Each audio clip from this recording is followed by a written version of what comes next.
আসসালামু আলাইকুম বন্ধুরা আজ আমরা ইতিহাসের সবচেয়ে অদ্ভুত এবং রহস্যময় কিছু মানুষের গল্প জানতে যাচ্ছি, যাদের শারীরিক গঠন পুরো বিশ্বকে হতবাক করে দিয়েছিল। এমন মানুষও ছিলেন যার একটি পায়ের ওজনই ছিল 60 থেকে 70 কেজি। আবার কেউ জন্ম নিয়েছিল 3 নয় 4টি পা নিয়ে। আর এমন এক মেয়েও ছিল যার উল্টো পায়ের কারণে তাকে বলা হতো ক্যামেল গার্ল।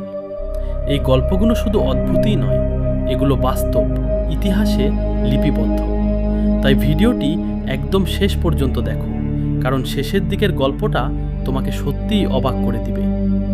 ভিডিও শুরু করার আগে আমাদের চ্যানেল রহস্যময় সময় সাবস্ক্রাইব করে দাও, কারণ চ্যানেলটি একদম নতুন। তোমার একটি সাবস্ক্রাইব আমাদের জন্য অনেক বড় সাপোর্ট। শুরু করা যাক আজকের ভিডিও। 1 নম্বর, ফ্যানি মিলস। বন্ধুরা, ইতিহাসে এমন একটি মেয়ের জন্ম হয়েছিল যার পা ছিল হাতির পায়ের মতো। হ্যাঁ বন্ধুরা, যার নাম ফ্যানি মিলস। ফ্যানি মিলস 1860 সালে মার্কিন যুক্তরাষ্ট্রের ওহিও রাজ্যে জন্মগ্রহণ করেন। তিনি একটি সাধারণ পরিবারে জন্মগ্রহণ করেছিলেন এবং জন্মের সময় একেবারে সুস্থ ছিলেন। তার শরীরে কোনো অস্বাভাবিকতা ছিল না, কিন্তু সময়ের সাথে সাথে তার জীবন রহস্যে পরিণত হয়, যা এটা দেখে লোকেরা আশ্চর্য ও ভয় পেল। শৈশবের কয়েক বছর পর ফ্যানির পায়ে হালকা ফোলা ভাব শুরু হয়। প্রাথমিকভাবে এটি একটি সাধারণ রোগ হিসাবে বিবেচিত হতো, কিন্তু থামার পরিবর্তে ধীরে ধীরে ফোলা বাড়তে থাকে। কিছুক্ষণের মধ্যেই তার পা দুটো অস্বাভাবিকভাবে বড় হয়ে গেল। চিকিৎসক ও ইতিহাসবিদদের মতে ফেনি এলিফ্যান্টিয়াসিস নামক অত্যন্ত বিরল রোগে ভুগছিলেন।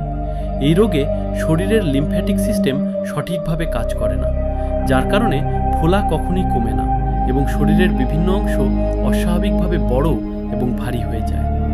ধারণা করা হয় ফেনি মিলসের এক পায়ের ওজন প্রায় 60 থেকে 65 কেজি, যদিও তার মোট শরীরের ওজন প্রায় 140 থেকে 150 কেজি আশেপাশে ছিল।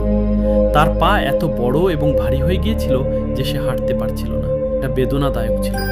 যে তাকে দেখেছে সে আক্ষরিক অর্থেই তার পা অনুভব করেছে, দেখতে অনেকটা হাতির পায়ের মতো। 19 শতকের সেই সময়কালে চিকিৎসা বিজ্ঞান আজকের মতো উন্নত ছিল না, তাই এ রোগের কার্যকর কোনো চিকিৎসা সম্ভব নয়। সময়ের সাথে সাথে ফ্যানির অবস্থা খারাপ হতে থাকে। জীবনের বাধ্যবাধকতার কারণে তাকে সে সময়ের সার্কাস এবং ফ্রিক শোতে দেখানো হতে থাকে। তাকে দেখতে দূর দূরান্ত থেকে লোকজন আসতেন। কারো কাছে এটি একটি অলৌকিক ঘটনা, অন্যদের জন্য এটি একটি ভীতিকর বাস্তবতা। কিন্তু এই জীবন ফ্যানির জন্য এটা ছিল বেদনা ও অপমানে পূর্ণ। ফ্যানি মিলস 1099 সালে 39 বছর বয়সে মারা যান, কিন্তু তার রহস্য এখনও ইতিহাসের পাতায় লিপিবদ্ধ আছে। 2 নম্বর, স্টেফান বিব্রস্কি। 2 নম্বরে রয়েছেন স্টেফান বিব্রস্কি।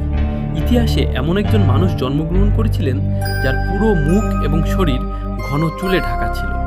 এই রহস্যময় ব্যক্তির নাম স্টেফান বিব্রস্কি। স্টেফান বিব্রস্কি দ্বারা 1891 সালে পোল্যান্ডের ওয়ারশোতে জন্মগ্রহণ করেন। তখন রাশিয়ান সাম্রাজ্যের অংশ অধীনে ছিল। জন্মের পর থেকেই তার শরীরে অস্বাভাবিক ঘন চুল ছিল, যা দেখে চিকিৎসকরাও অবাক হয়েছিলেন। তার মুখ, কান, ঘাড়, হাত এবং প্রায় সারা শরীরে চুল এতটাই ছড়িয়েছিল যে তার মুখটি মানুষের চেয়ে সিংহের মতো দেখতে ছিল। ডাক্তার এবং ইতিহাসবিদদের মতে স্টিফেন হাইপারট্রিকোসিস নামক একটি অত্যন্ত বিরল জেনেটিক রোগে ভুগছিলেন। এই রোগে শরীরে চুলের অস্বাভাবিক বৃদ্ধি হয়। স্টিফেনের মুখের এবং শরীরের চুল প্রায় 6 থেকে 7 ইঞ্চি লম্বা হয়েছিল, যা তার আসল চামড়া দেখা প্রায় অসম্ভব করে তুলেছে। এ কারণে বিশ্ব তাকে সিংহমুখী মানুষ বলা শুরু করে। শৈশব থেকেই স্টিফেনের জীবন স্বাভাবিক ছিল। লোকেরা তার দিকে অবাক ও ভয়ের সাথে তাকালো না। ধীরে ধীরে তাকে সার্কাস এবং ফ্রিক শোতে দেখানো হতে থাকে, যেখানে মানুষ আসতো শুধু দেখতে যে একজন মানুষ সত্যিই এত ঘন হতে পারে কিনা, চুল নিয়ে জন্মাতে পারে। মঞ্চে করতালি ছিল, কিন্তু পর্দার আড়ালে তার জীবন সংগ্রাম ও একাকিত্বে ভরপুর ছিল। যাই হোক, স্টিফেন নিছক প্রদর্শনের বস্তু ছিলেন না, তিনি শিক্ষিত ছিলেন। স্টেফান বিব্রস্কি 1932 সালে 41 বছর বয়সে হৃদরোগে আক্রান্ত হয়ে মারা যান, কিন্তু তার নাম এখনও ইতিহাসে লিপিবদ্ধ রয়েছে। 3 নম্বর, ফ্র্যাঙ্ক লেন্টিনি। 3 নম্বরে রয়েছেন ফ্র্যাঙ্ক লেন্টিনি।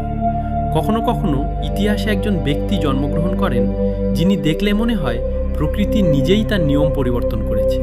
এবং এখন আমরা এমন একজন ব্যক্তির কথা বলছি যিনি তার অস্বাভাবিক শারীরিক গঠন সত্ত্বেও পুরো বিশ্বকে চমকে দিয়েছিলেন।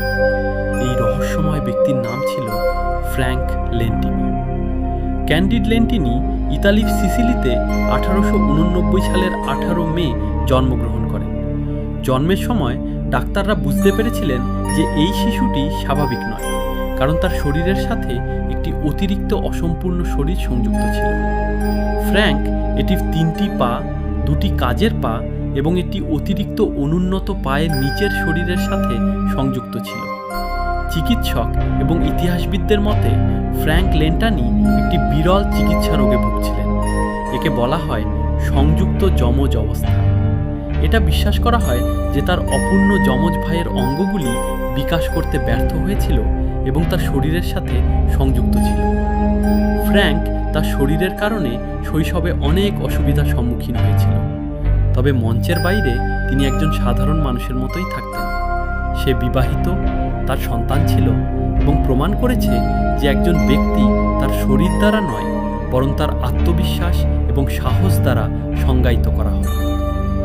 ফ্র্যাঙ্ক লেন্টানি 1966 সালে 77 বছর বয়সে মারা যান, কিন্তু তার গল্প এখনও ইতিহাসের পাতায় জীবিত।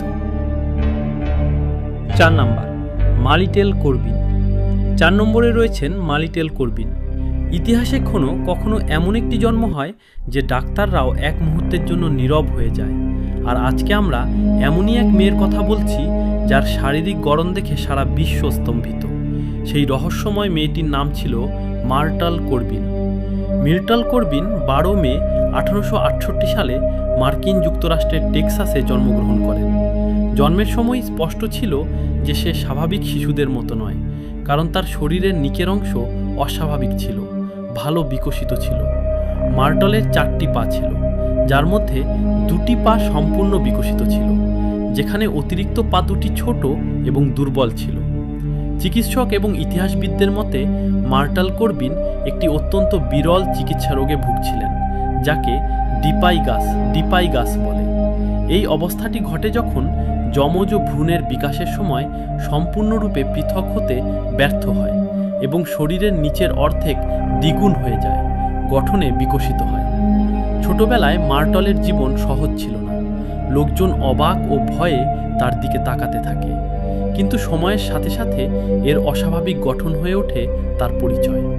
অল্প বয়সেই তিনি সার্কাস এবং সাইড শো প্রদর্শনীর অংশ হয়েছিলেন, যেখানে তাকে দেখতে দূর দূরান্ত থেকে লোকজন আসত।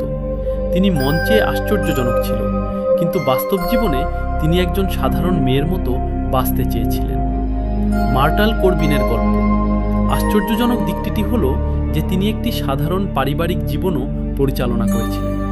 তিনি বিয়ে করেছিলেন এবং তার মোট 5টি সন্তান ছিল, যা প্রমাণ করে যে তার অস্বাভাবিক শারীরিক চেহারা সত্ত্বেও তার শরীরের কিছু অঙ্গ সম্পূর্ণ স্বাভাবিকভাবে কাজ করছিল। মার্টেল করবিন 1928 সালে 59 বছর বয়সে মারা যান, কিন্তু তার নাম এখনও ইতিহাসে লিপিবদ্ধ আছে। 5 নম্বর, এলা হার্পার। 5 নম্বরে রয়েছেন এলা হার্পার। একটি মেয়েকে কল্পনা করুন, জন্ম থেকেই পৃথিবীকে হতবাক। তার চলাফেরা দেখে মানুষ ভাবল সে কি মানুষ নাকি আশ্চর্য। 1870 সালের 5 জানুয়ারি মার্কিন যুক্তরাষ্ট্রের টেনেসিতে জন্মগ্রহণকারী এলা হার্পার শৈশব থেকেই বিচ্ছিন্ন ছিলেন। তার 2 হাঁটু পেছনের দিকে বাঁকানো ছিল। এ কারণে তিনি সোজা হয়ে দাঁড়াতে না পেরে হাত পায়ের সাহায্যে মাটিতে হাঁটতে থাকেন। তার চলার পথটি মানুষের কাছে উটের মতো মনে হয়েছিল এবং তাই বিশ্ব তাকে উটগাল বলে ডাকতে শুরু করেছিল। এই সহজাত এই অবস্থাটিকে জন্মগত জেনেকুলেটিয়াম বলা হতো এবং তখন এর কোনো প্রতিকার ছিল না। এলা বড় হওয়ার সাথে সাথে তার আশ্চর্যজনক শরীর এবং হাঁটার ধরন মানুষের আকর্ষণের কেন্দ্র হয়ে ওঠে। খুব শীঘ্রই তিনি সার্কাসে কাজ শুরু করেন এবং সেখানে তার অভিনয় তাকে খুব বিখ্যাত করে তোলে। তখন আমেরিকায় অনেক বড় বড় সার্কাস ছিল, কিন্তু এলা তাদের সবার মধ্যে সবচেয়ে জনপ্রিয় এবং বিখ্যাত ব্যক্তিত্ব হয়ে ওঠেন। তিনি প্রতি সপ্তাহে প্রায় $200 উপার্জন করেছিলেন, যা সেই সময়ে একটি বিশাল পরিমাণ ছিল, এবং তিনি এই অর্থ সম্পূর্ণভাবে তার পড়াশোনা এবং ভবিষ্যতের জন্য ব্যয় করেছিলেন। মানুষ তাকে শুধু তার শরীরের জন্যই নয়, তার পরিশ্রমী স্বভাবের জন্যও পছন্দ করত এবং তার বুদ্ধিমত্তার জন্য তাকে স্মরণ করতে থাকে।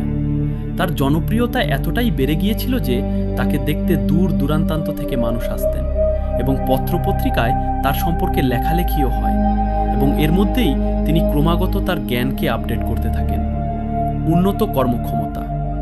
শেষ পর্যন্ত 19 ডিসেম্বর 1921 সালে এলা হারপার 51 বছর বয়সে মারা যান, কিন্তু সেই পৃথিবীতে তার আশ্চর্যজনক অভিনয় এবং কঠোর পরিশ্রমের কারণে তিনি এমন একটি চিহ্ন রেখে গেছেন যা আজও স্মরণ করা হয়। বন্ধুরা, ভিডিওটি শেষ পর্যন্ত দেখার জন্য অনেক ধন্যবাদ। আশা করি ইতিহাসের এই অদ্ভুত এবং রহস্যময় মানুষের গল্পগুলো তোমাদের মুগ্ধ করেছে। যদি ভিডিওটি ভালো লেগে থাকে তাহলে বন্ধুদের সাথে শেয়ার করতে ভুলবে না এবং চ্যানেল রহস্যময় সময় সাবস্ক্রাইব করো। আমরা আরও আশ্চর্যজনক গল্প নিয়ে দ্রুত ফিরব। তো বন্ধুরা, দেখা হবে পরের ভিডিওতে। আল্লাহ হাফেজ।